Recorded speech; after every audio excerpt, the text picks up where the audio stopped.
For Honor is Ubisoft's latest venture into semi-accurate historical territory, bringing to life a never-ending clash against three factions, the Vikings, Knights, and Samurai. And although deceptively simple on the surface, For Honor has one of the most intricate, and perhaps more importantly, most enjoyable melee combat systems that I have ever experienced. The attention to detail and thematic commitment help bring this historical brawler to life, but it's the unparalleled thrill of combat that makes For Honor so damn appealing. The persistent overworld featured in the game sees these three factions fight for supremacy. By deploying war assets at the end of each game, you help your faction claim the surrounding territories. Rounds last 15 days, with each season consisting of 5 rounds.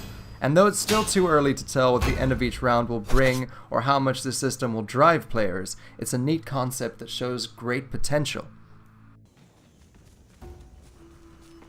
During my 20-odd hours with the final game, I feel like I have barely scratched the surface.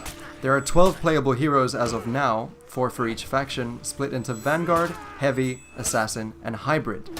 Vanguards tend to have more damage output, Heavies are essentially tanks, Assassins are, well, assassins, and Hybrids are a versatile mix of damage and maneuverability. Each hero feels unique and fully fleshed out, and their different playstyles completely reflect that.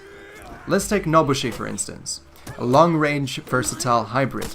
She uses a naginata, which is essentially a pike, and focuses on poking the enemy while applying bleeding effects until she has a clear strike to victory.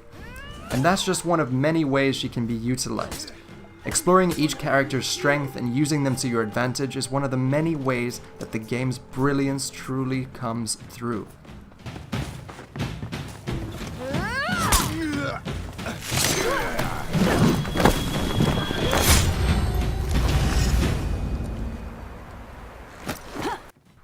When facing off against an opposing player, you'll need to press L2 or the equivalent button to enter guard mode. This mode is essentially the crux of For Honor's combat. A wheel with 3 directions will appear, acting as your stance. Match up these directions to block or outsmart an enemy to land a hit. When in this mode though, it's just a standoff between you and the player, making every confrontation distinct and unique. You can use your surroundings to your advantage, utilize your special skills, or plan tactics. When everything finally comes together and you're the last man or woman standing, that's where the true beauty of the game becomes evident. Now, there is a certain weight to the weapons and, in turn, the combat, making it slower than some might like or than some might expect. But after having played for a while, I feel this is very much done on purpose, and I feel that ultimately it only enhances the risk and reward of pulling off those actions that will lead you to victory. However, this stroke of genius tends to be slightly diminished when playing a mode with AI characters. At its core, the 1 versus 1 experience is what the game was designed around, what the experience is based on. And although loads of fun, modes like Dominion go against this game's mantra, and at times can lead to more frustration than enjoyment. To put things in perspective, Dominion is essentially a 4 versus 4 capture point mode. The first team to reach 1,000 points, earned by killing players, AI soldiers, or capturing points, manages to break the enemy team, and in turn has to kill all opposing players one final time for victory.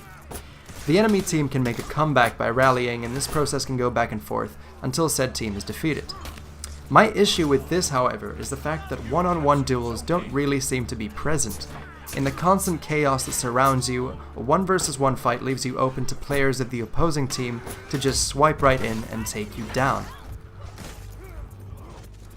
To be fair to Ubisoft, Dominion is more of a team-based objective mode, but it is a shame that the combat's depth is not as evident as it is with the other modes on offer, like brawls and duels.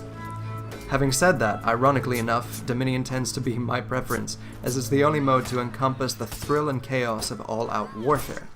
And it does that really well. Albeit, I would have liked to see, or would like to see, a mode in the future that allows more characters to go against each other, like a 10 versus 10 sort of thing.